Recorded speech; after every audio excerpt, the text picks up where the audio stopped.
저는 오래전부터 부처님 말씀에 따라서 살아왔습니다. 수없이 소설을 많이 쓰고 그 소설이나 시를 창작이라고 이야기하는데 창작을 해오다가 부처님 말씀을 대하면서 내가 쓰고 있는 모든 시나 소설의 세계가 결국은 부처님의 큰 화엄의 바다에서 헤엄치고 있는 일이 아니겠는가 그런 생각을 했고, 그래서 부처님 경전을 더 많이 공부하게 됐고, 그리고 선에 대해서도 나름대로 공부를 했습니다. 그러다 보니까 제가 아제아제 바라제를 쓰게 됐고, 초이를 쓰게 됐고, 그리고 원효 스님 일대기를 중심으로 한 소설을 집필하게 됐습니다. 그런데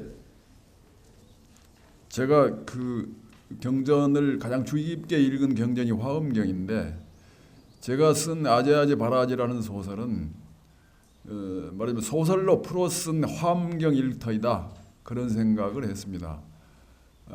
지금 화엄경전은 특히 그 실천을 중시한 그런 경전이기 때문에 제가 하고 있는 그 소설가로서 시인으로서의 몫이 스님들이라든지 또 여러 사부 대중들이 하고 있는 몫과 또 다른 몫으로서의 어떤 일을 하고 있지 않나, 그런 생각을 가지고 어떤 소명감을 가지고 소설을 쓰기에 임하고 있습니다. 제가 이 원효를 쓰면서 왜 원효를 쓰려고 마음 먹었는가 하면, 원효에 대해서 그 제일 처음에 쓴 분이 삼국유사 일현 스님인데, 일현 스님은 고려 때의 일현 스님인데, 그러니까 일현 스님과 원효 스님과의 나이 차이는 약 600년 정도 됩니다. 그렇기 때문에 우리들이 조선조 초에 무학대사 이야기를 전설이나 신화처럼 들어서 알고 있는데, 무학대사와 우리들의 나이가 약 600살 정도 될 겁니다. 그러니까 고려 때의 일현 스님이 원효 스님을 기록한 것은 우리가 마치 무학대사 이야기를 기록한 것하고 비슷한 실정이라는 거죠.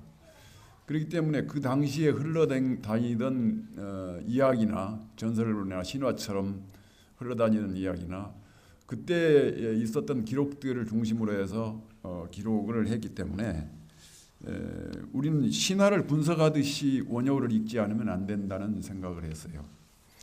그런데 그 원효에 대한 기록들을 봐보면은, 그 당시 삼국유사의 기록들을 봐보면은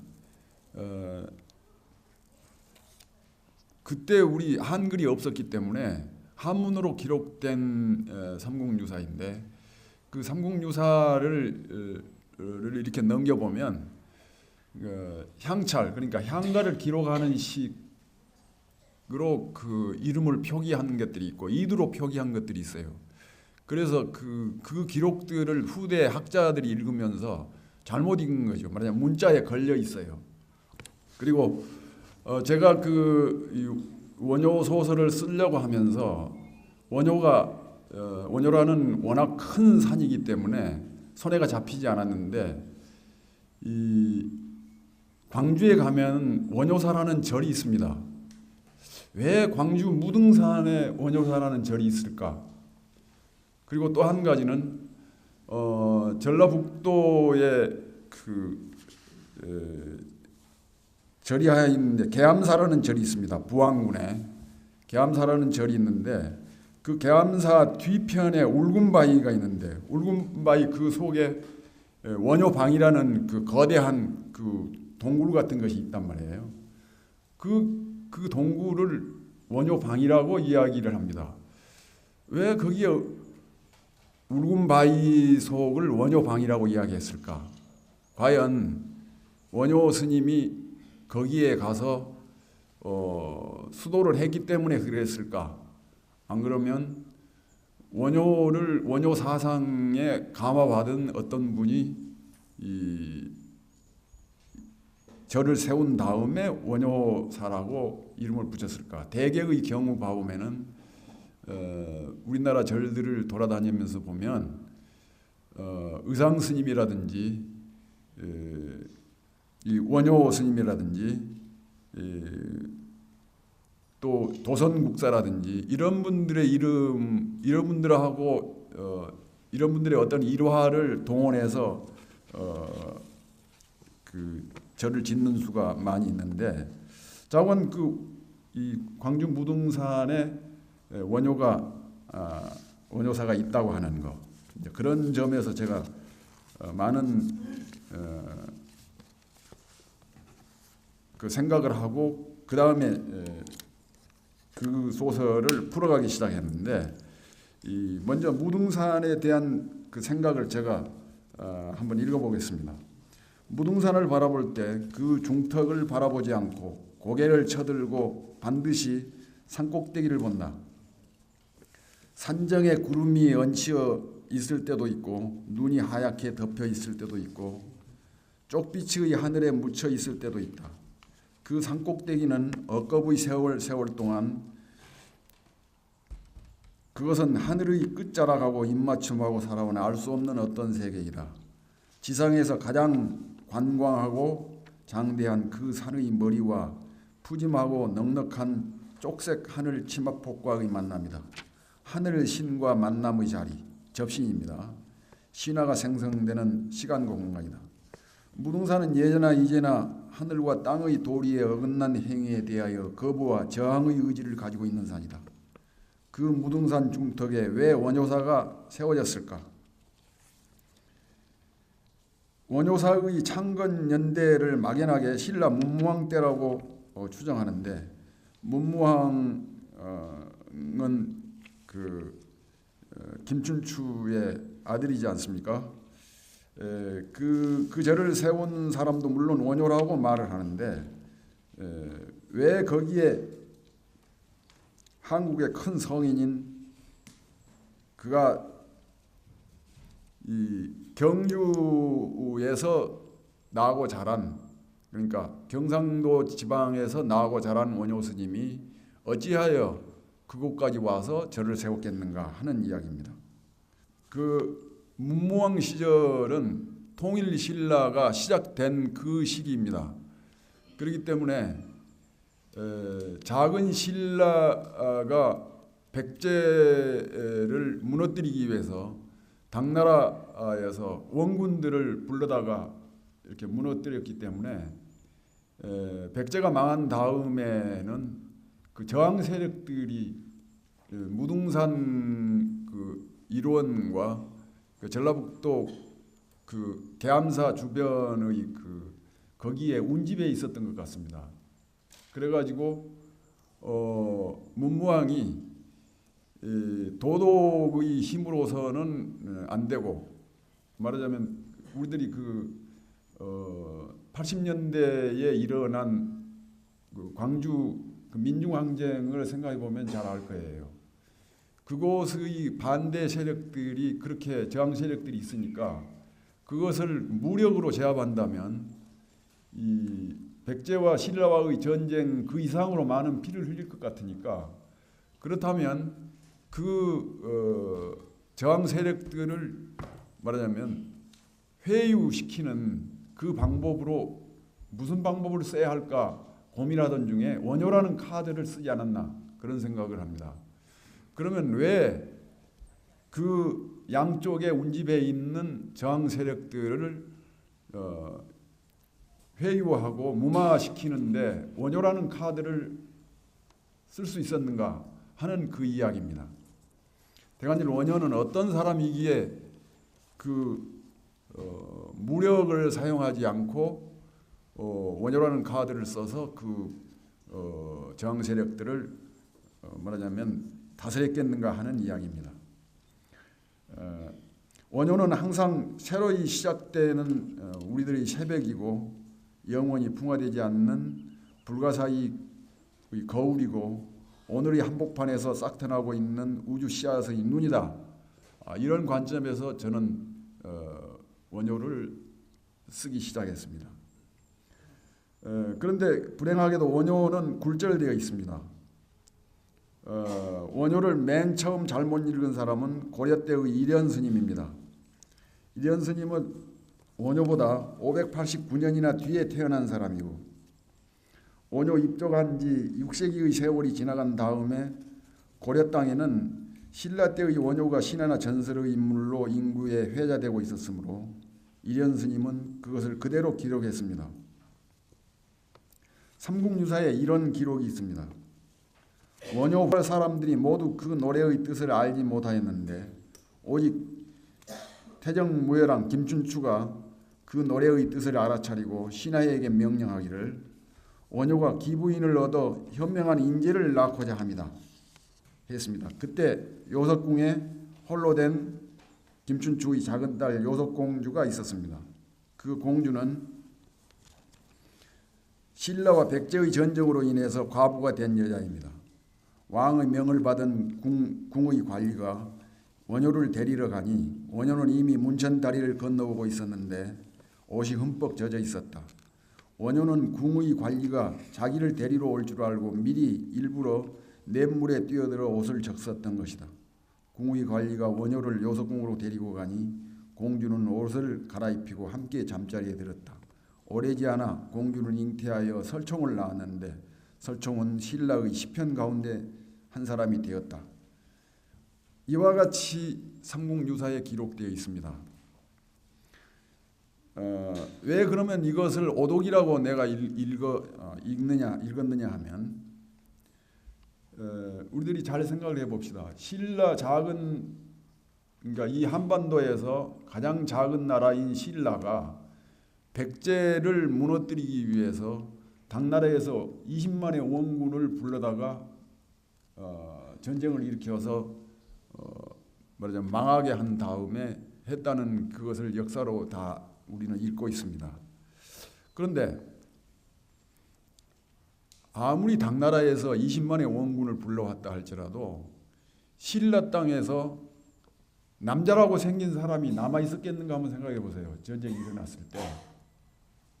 그 전쟁을 일으킨 사람은 김춘추와 김유순이 전쟁 주도 세력인데 그때의 원효 스님은 얼마나 많은 신라 남자들이 전쟁터로 나가서 전사를 했겠는가 한번 봐보세요.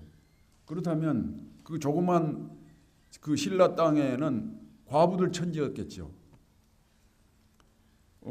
그리고 신라에 있는 신라 땅 지금 뭐 이 경상남북도 그쪽으로 한번 봐보세요. 물론 강원도까지도 뻗쳐 있었습니다만은 거기에서 나온 모든 군수물자가 전부 다 전쟁터로 실려 나갔지 않겠습니까? 그렇기 때문에 시쳇말로 도탄에 빠진 백성들이 그 땅에 살고 있었던 거죠.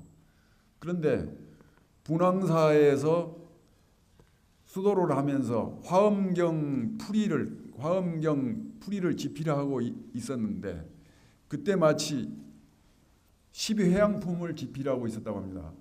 10회양품은 우리 보살들이 깨달은 불보살들이 자기가 깨달은 바를 대중들에게 되돌려주는 그런 대목입니다. 그러니까 말하자면 실천을 말하자면 설한 대목인데 그 대목을 풀이하다가 지금 신라 민중들이 도탄에 빠져 있는데 나 혼자서 경전 집필이나 하고 있어서 되겠는가. 그래서 그 도탄에 빠진 백성들을 위해서 나는 무엇을 해야 할 것인가. 그리고 분연히 뛰쳐나와 가지고 신라 경주의 시장으로 가서 거기에 말하자면 거지라든지 이 떠돌이 광대패들이라든지 혹은 말하자면 전쟁에 반항하는 그런 세력들하고 함께 시위를 한 겁니다. 그 시위를 하는데 말하자면 두rum박 두들고 춤도 추고 그랬다고 하는데 그것을 흔히 원효 스님의 무예춤이라고 이야기를 하고 그때 부른 노래를 무예가라고 이야기를 합니다. 그런데 이제 그러한 일을 한 원효 스님의 기록을 어느 날 그 원효 법사가 춘정이동에서 그렇게 꼭 쓰고 있습니다. 여자 생각이 나서 시장 바닥에 나가서 떠돌이 광대패들하고 거지들하고 함께 춤추면서 자루 빠진 도끼를 나에게 주면 기둥을 깎아서 큰 인물을 낳게 하겠다. 그런 정신 빠진 노래나 부르고 있는 스님이었겠는가 생각해 보세요. 이 한국 땅에서 이 세계적으로 가장 잘 깨달은 원효 스님께서 신라 민중들이 전쟁터로 다 끌려나가고 과부들만 득실거리고 있는 그때에 그런 노래를 부르고 있었겠는가 그 말이에요. 그렇기 때문에 삼국유사는 확실하게 원효를 오독하고 있었다. 그렇게 읽을 수밖에 없다는 거죠. 그래서 원효는 분황사에서 닦으면서 화엄경 소 가운데서 시배향품을 집필하다가 분연히 시장으로 나가 떠돌이 광대패나 거지들이나 전쟁 반대 민중들과 더불어서 신라의 하늘이 무너진다. 자루 빠진 도끼. 저는 자루 빠진 도끼를 어떻게 읽었느냐 하면은 김춘추와 김유신의 독재에 의하여 쓸모없어진 정부 대신들 혹은 지성인들을 상징한다고 봅니다. 그래서 모든 지성인들이 제 목소리를 내지 못하고 있는 것이 자루 빠진 도끼라는 이야기입니다. 그래서 그 자루 빠진 도끼를 나에게 주면 하늘 떠받칠 기둥을 만들겠다 하는 것은 어떤 과부하고 교접해서 인물을 낳겠다는 말이 아니라 하늘 떠받칠 이 세상을 구제하겠다 그런 이야기입니다. 그러니까 원효의 이 미륵사상은 정토사상은 상생과 하생이 있는데 이 원효 스님은 이 상생을 믿기도 했지만 하생을 믿기도 해요. 원효 스님 스스로가 하생으로서 이 중생들을 구제하기 위해서 나섰다는 이야기입니다. 그래서 화엄경의 시배향품은 도닦는 자들이 깨달은 바를 중생들에게 되돌려주는 회양입니다. 실천을 한 대목입니다. 원효는 전쟁으로 인하여 도탄에 빠져있는 중생들을 외면한 채 경전풀이만 하면서 호의호식하는 소승적인 스님이 아니고 대승적인 스님이었던 것입니다. 그러면 무예춤이란 무엇인가? 원효의 사상이 가장 잘 표현된 경전은 금강산매경론입니다. 그 금강산매경론을 인도의 어떤 사람, 중국의 어떤 사람이 저술하지 않았는가 하는 설도 있습니다만 원효 스님이 저술한 것이다 라는 설이 더 확실한 것 같다고 저는 믿습니다. 이 책을 중심으로 하여 그 원효 스님의 사상을 요약해 보면은 크게 세 가지로 나눌 수 있는데 하나가 무예이고 하나는 화쟁이고 하나는 일심입니다. 이 무예라고 하는 말 번역하자면 걸림없으님인데 무예는 요즘 사람들에게 심각하게 오독되고 있습니다. 흔히 한 깨달음을 얻었다고 한 소식을 했다고 하는 스님들 가운데 일부 스님들이 그러니까 물론 그 보살도 마찬가지입니다만은 계율을 무시한 채 함부로 막 살아버리는 그런 삶을 원효의 무예로 착각하는데 그러지 않습니다. 그것은 걸림없이 산 게 아니고 거침없이 살아버리는 막행막식이라고 말할 수 있는데 확실하게 짚고 넘어가야 되는데 무예는 가령 그 바람 같은 것이어서 새들은 그물을 던져서 잡을 수 있지만 바람은 그물을 던져도 그물코 사이로 빠져나갑니다. 이와 같이 어떤 것에도 걸림이 없는 삶을 사는 그 삶을 무예의 삶이라고 말을 합니다. 그러니까 부처님의 진리를 향해서 나가는 것은 식민지 시대의 그 총칼 앞에서 죽음도 말하자면 걸림이 될 수 없었던 그 스님으로서의 삶. 이 원효 스님도 마찬가지로 그 어떻게 했어요? 전쟁을 주도하는 세력이 김춘추와 김유신 주변의 세력인데 그분들이 조그만 나라에서 전쟁을 일으켜서 그 사람들을 동원해 가지고 전쟁터로 끌어들이는데 한 스님이 나타나 가지고 전쟁을 멈춰라, 군대를 다시 회군시켜라 라고 이야기하니 어떻게 전쟁이 되겠습니까? 그래서 만약에 그렇게 된다면 독재자들은 그 사람을 살려놓지 않았어요. 반대 세력들하고 함께 시장 바닥에서 무예춤을 추면서 죽음도 불사하고 죽어도 좋다. 그래가지고 전쟁 반대 운동을 벌이니까 원효를 가만 놔두고는 전쟁을 수행할 수가 없어서 그래서 요석궁에다 가둬버린 거예요. 말하자면 연금을 시켜버린 겁니다. 그러면서 세상에다가 소문내기를 이 정신 빠진 요즘으로 치면 그래요. 정신 빠진 이 중이 이 통일 성전을 치르는데 성스러운 전쟁을 치르는데 여자 생각이나 나서 이렇게 과부하고 놀아난다네 하고 소문을 내기 위해서 요석궁에다가 가둬버린 거예요. 그리고 또 뭐냐 하면 그 당시에는 이렇게 인척을 맺어버립니다. 이 왕이 똑똑한 놈이 있으면은 데려다가 사위도 삼아버리고 그런단 말이에요. 그러니까 요석궁에다가 연금을 시켜버린 거예요. 그래서 그러니까 아마 이 뭔가 며칠 동안 연금을 시킨 것으로 그렇게 기록이 되어 있지만 내가 생각하기로는 신라가 백제를 무너뜨리고 그 다음에 10년 뒤에 또 고구려를 무너뜨렸잖아요. 그렇기 때문에 그 두 나라를 무너뜨리는 약 10년 동안의 전쟁 동안 계속해서 연금을 시켜버렸다고 저는 생각합니다. 그래서 풀어놓으면 도저히 견디지를 못하니까 그래서 살았는데 그러니까 이 원효 스님의 가장 주요 사상인 무예는 걸림없습니다. 그래서 부처님의 이 진리를 향해 나아가는 데 있어서 걸림없습니다. 그렇게 풀이를 해야 됩니다. 그 다음에 화쟁도 마찬가지로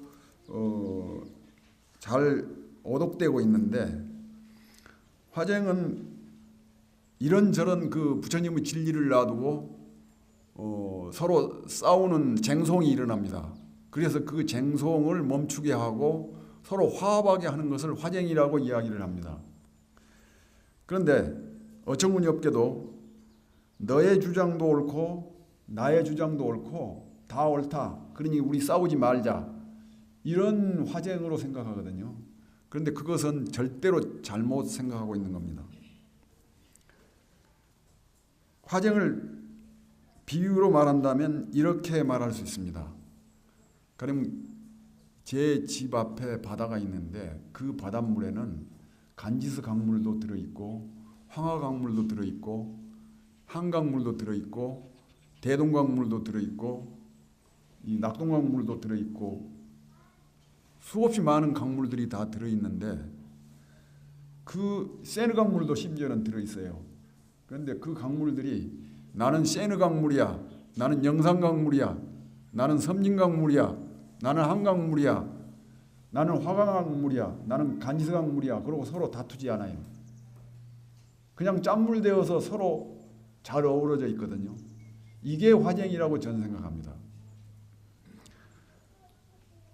그런데 이 바닷물, 짠물이라고 하는 것은 곧 부처님의 법, 부처님의 진리이거든요.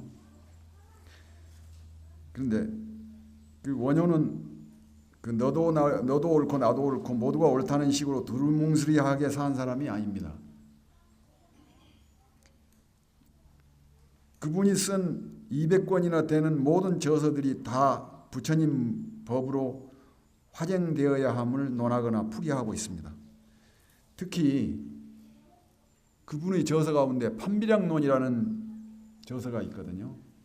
판비량론은 우리나라에서는 사라지고 없었는데 일본에서 어떤 사람이 엿장수가 그 종이를 찢어서 엿을 쌓아주고 있었는데 어떤 학자가 지나가다 보고 그것을 샀어요. 사가서 그렇기 때문에 판비량론은 일부가 떨어져 나가고 일부만 남아 있는 건데 그것을 일본 학자들이 연구하고 또 우리나라 학자들이 연구를 하고 있습니다. 그런데 그 판비량론은 일종의 논리학 저서예요. 그런데 그 논리학 그 판비량론을 읽어보면 그 판비량론을 읽어보면 원효라고 하는 그 원효 스님이 굉장한 논리학자고 그리고 굉장히 무서운 논쟁가입니다. 그래서 그 원효 스님은 부처님의 법을 먹고 입고 마시고 그 법으로 되지 않는 그 어떠한 논리나 주장도 용납하려 하지 않습니다. 화쟁은 그렇습니다. 그러니까 부처님의 진리를 중심으로 해서 화쟁이 되어야 의미가 있다. 말하자면 부처님의 그 화쟁의 의미를 우리는 되새겨야 됩니다. 그렇기 때문에 부처님의 진리를 통해서 화쟁이 이루어져야 된다는 이야기입니다. 그 다음에 일심입니다.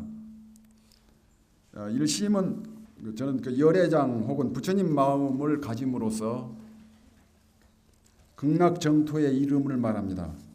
더 확실하게 말하자면 내가 부처 그 자체가 되는 것이고 내가 정토의 주체가 되는 것입니다. 그래서 여와 마음이 된다는 것. 그래서 저는 시를 쓸 때 시인들이 어떤 들꽃이나 나뭇잎이나 벌레를 보고 노래한다고 하는 것은 그 벌레나 들꽃과 마음을 주고받는다는 것인데 그 마음을 주고받는 것은 부처님 마음이 되어야만 서로 소통하게 됩니다. 왜냐하면 들꽃이나 벌레들은 부처님 마음을 가지고 있는 존재이기 때문에 내가 부처님 마음이 되지 않으면 의사소통을 할 수가 없어요. 아까 제가 그랬죠. 이 세상에 존재하는 모든 것들이 다 부처님 마음을 가지고 있기 때문에 좋은 시를 쓰려면 부처님 마음을 가져야 됩니다. 그래서 부처님 마음 그 자체를 일심이라고 얘기하는데 내가 정토의 주체가 된다는 이야기입니다. 내가 부처님 마음을 가진다는 거. 그래서 원효 스님의 사상 그 세 가지를 요약한다면 부처님 마음이 되는 데 있어서 무해 걸림이 없어야 하고 그 진리로 나아가기 위해서 화쟁되어야 한다는 겁니다. 그 원효 스님의 그 세 사상을 이렇게 한데 어울러서 이야기하면 그러니까 부처님 마음으로 나아가는 데 있어서 걸림 없어야 되고 부처님의 진리로 나아가는 데 있어서 화쟁되어야 하고 그렇게 이야기를 해야 됩니다.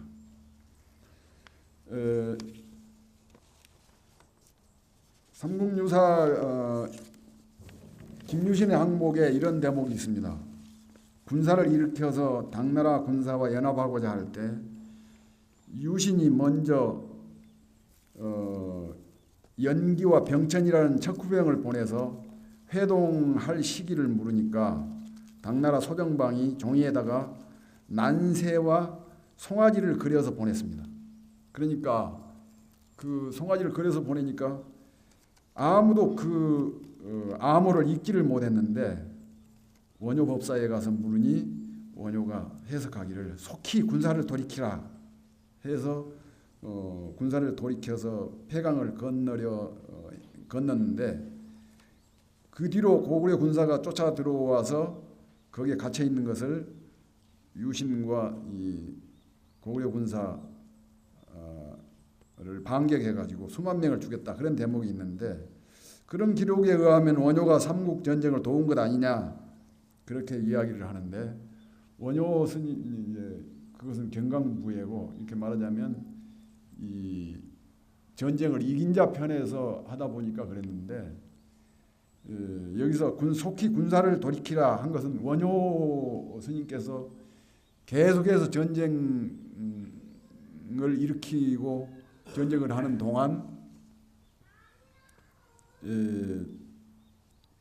회군시키라고 하는 것을 늘 주장해 왔기 때문에 이런 이야기가 한 600년 뒤에 삼국유사에서 이와 같이 기록이 됐을 거다, 저는 그렇게 읽습니다.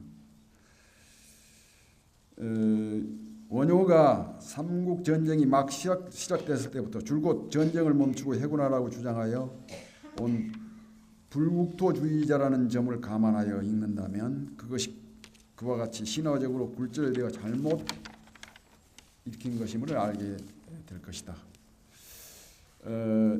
그래서 저는 그 원효 스님을 가령 원효 스님을 민족주의자라든지 혹은 국가주의자라든지 그렇게 읽지를 않습니다. 원효 스님은 불국토주의자입니다. 그러니까 국가주의자들은 다른 국가를 무너뜨리고 국가의 세력을 확대시키는 그런 주의를 가지고 있지만, 원효 스님께서는 국가로서 통일되는 것은 의미가 없고, 말하자면 부처님 세상으로서, 부처님의 진리로서, 부처님의 말씀으로서, 부처님의 사상으로서 통일돼야 된다. 그래서 불국토주의자입니다. 요즘으로 치면은 세계 평화주의자라고 이야기할 수 있을지 모르겠습니다. 이련 스님 이후에 원효를 잘못 읽은 사람은 추는 이광수이다.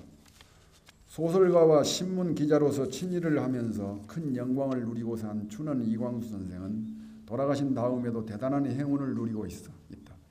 한 출판사가 재출간한 원효대사의 서문과 뒤에 붙인 발문들을 통해서 이광수가 친일을 하기는 했지만 그 소설은 오히려 민족정기를 드높인 작품이라고 변호하고 있는데 과연 그러할까? 이광수가 장편소설 원효대사를 집필한 것은 제2차 세계대전이 한창이던 때 1942년이었어. 그것을 6개월 동안 연재한 지면은 한반도 식민지 통치의 총지휘소인 조선총독부의 기관지 매일신보였다. 여러분들이 그 조선이 식민지 땅으로서 있을 때 총독부가 어떤 일을 자행했는가 하는 건 여러분들이 잘 아실 겁니다. 그때 왜 그 사람들은 이광수로 하여금 원효대사라는 소설을 자기 기관지인 매일신보에다가 한글로 연재하게 했을까? 그 소설 속에서 신라의 김춘추, 김유신이 일으킨 삼국전쟁의 한가운데에 서 있는 원효라는 인물로 하여금 신라 젊은이들을 향해 성스러운 전쟁에 기꺼이 몸을 던져라 하고 부르짖게 함으로써 식민지 조선의 젊은이들을 대동아 공영을 위한 성스러운 전쟁에 기꺼이 참여하게 충동질하려 했던 것이었습니다. 네, 이광수의 소설을 원효대사를 제가 이 소설을 쓰려고 하면서 다시 넘겨봤는데 이광수의 원효대사는 일종의 환타지 소설이에요. 저는 이광수의 원효를 뭔가 제가 원효 스님을 조명하기를 인간적인 측면에서 조명했습니다. 물론 역사 속의 인물을 그린 소설은 반드시 실록일 필요는 없습니다. 역사의 목과 자유로운 상상에 의하여 창조하는 작가의 몫은 다릅니다. 그러나 선인들이 한번 오독하고 잘못 서술해 놓은 것을 읽은 후세의 독자들은 그 잘못된 것을 진실로 알고 평생을 살기 마련입니다. 저는 원효의 수많은 저서들을 통해서 그의 사상을 세세히 읽고 역사의 행간을 깊이 읽음으로써 오독으로 인하여 잘못 알려진 원효에 대한 관념을 바꾸고자 해서 이 소설을 썼습니다. 원효는 삼국 통일 전쟁을 찬양하고 협조하지 않았고 오히려 전쟁터에 내보낸 군사들을 철수시키라고 죽음을 무릅쓰고 외쳐댄 반전주의자였습니다. 국가주의자가 아니었고 세계주의자였고 일심 화쟁 무예를 실천한 불국토주의자였습니다.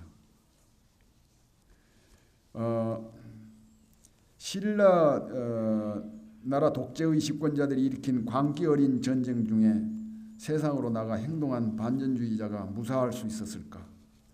그 삼국 전쟁의 광기 어린 분위기는 언젠가 일제가 일으킨 세계 제2차 대전의 광기 어린 분위기하고 비슷했다고 저는 생각합니다. 그 분위기에 찬물을 끼얹으려 한 원효는 제거의 대상이었을 것입니다.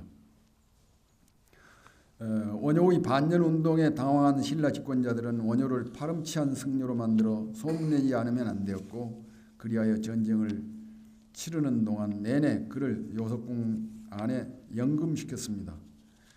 따지고 보면 원효는 파괴한 것이 아니었습니다.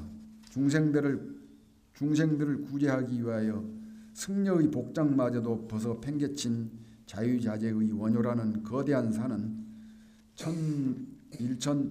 1350년이 지났음에도 불구하고 불을 뿜고 있는 불가사의한 활화산입니다. 우리는 일본 식민지 시대를 벗어나자마자 동족 상잔의 싸움을 치르고 있습니다. 아직도 분단의 시대를 살고 있으면서 국익을 위하여 이 나라를 분단되게 한 광개국이 치르는 전쟁의 소용돌이 속에 군대를 파견하고 있습니다. 또 하나의 강대국이 벌이고 있는 고구려의 역사를 뺏으려 동북공정이라는 음모, 또 독도를 뺏으려 하는 일본의 교활한 책략과도 직면해 있습니다. 이때 저는 원효를 이야기합니다. 오독되고 있는 원효를 확실하게 읽고 원효의 사상의 진면목으로 우리는 돌아가야 합니다. 원효는 항상 새로이 시작되는 우리들의 새벽이고 영원히 풍화되지 않는 실천의 불가사의한 거울입니다. 오늘의 한복판에서 싹트나고 있는 우주 씨앗의 눈입니다. 제가 이 원효 스님만 이야기하면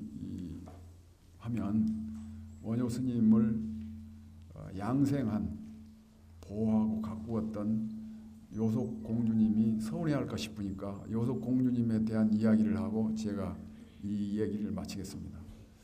전쟁을 주도하는 세력으로부터 원효를 보호하기 위해서 얼마나 애를 썼겠는가 생각해 보면은 가슴이 뭉클합니다. 가령 그 예수가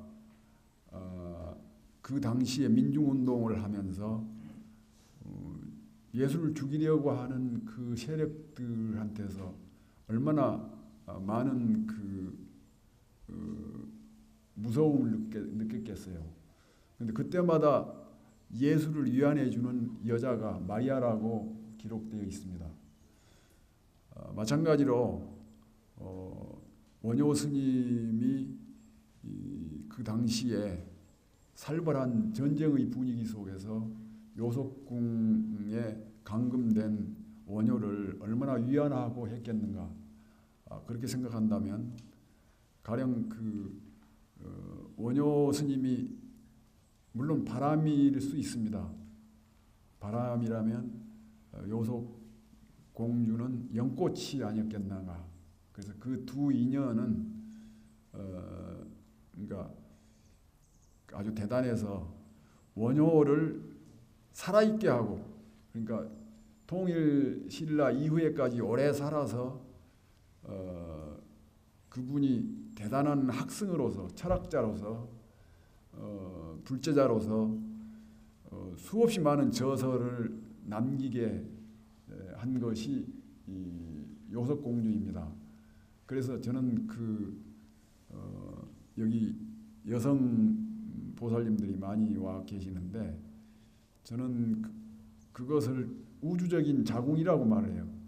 모든 여성들은 우주적인 자궁을 가지고 좋은 인물들을 낳고 키워내고 그렇습니다. 마찬가지로 저도 어머니가 계시고 제 아내가 있는데 저는 그 어머님이 93세의 노모이신데 그분은 저를 낳은 그 어머님이고 제 아내는 저를 지금 제가 69인데 저를 양생해서 계속해서 소설을 쓸 수 있도록 영양 보충도 해주고 편안하게 늘 감싸주고 그러거든요. 그런 의미로 보면은 이 세상에서 여성들의 하는 보살님으로서의 몫이 이 세상을 훨씬 더 좋은 세상으로 만들어가는 꽃이 아니겠는가 저는 그런 생각을 합니다. 그래서 지금 우리들이 더욱더 좋은 세상을 만들어가는 데 있어서 애를 쓰고 계시는 모든 분들을 축하해 줘야 됩니다. 가령 저는 그 해산토굴이라는 데서 지금 집필을 합니다. 그런데 그것이 정말로 땅굴이 아니고 스님들이 말씀하시기를 스님들이 자기 수도하는 그 도량을 겸손하게 토굴이라고 말을 하더군요. 그래서 저도 그 스님들의 말을 본따서 토굴이라고 이름을 지었습니다. 해산은 제 호고요. 그랬는데 한 스님이 와서 보고 이렇게 바다해자 매산자 해산 토굴인데 그러더라고요. 이 집 주인은 날마다 해산을 하겠구만요. 그러더라고요. 그것은 대체 그 스님의 말씀을 듣고 나니까 그러네, 날마다 내가 이 좋은 소설을 낳고 있으니까 해산은 해산이네, 그런 얘기를 했습니다. 그러니까 우리는 가령 이 어떤 기업체의 사장이 됐다든지 직원이 됐다든지 한 가정을 이끌어간다든지 이 보명사의 이 도량을 이끌어가는 이 도량 자체도 하나의 그 우주적인 시원, 말하자면 그 꽃 같은 자궁으로서의 노릇을 하고 있지 않나, 그런 생각을 했습니다. 그래서 우리는 원효 스님도 물론 공부를 해야 되지만 원효 스님을 잘 보필하고 평생 글 쓸 수 있도록 종노릇을 했을 요석공주의 그 가슴 품에 대해서도 기억하면서 축하하고 그래야 되지 않겠는가. 그래서 저는 이 소설을 원효라고 제목을 붙일 게 아니라 요석공주라고 붙일까, 그런 생각도 했거든요. 그 정도로 요석공주 힘은 대단하고 이 소설을 읽으면 요석이 잘 그려졌는지 저는 늘 잘 그리려고 했었습니다. 자관 그 원효 스님과 요석공주님의 그 사상과 그 삶에 깊이 공감하고 우리들이 잘 따르면서 부처님 말씀대로 잘 살기를 기원하면서 제 말씀을 끝마치겠습니다.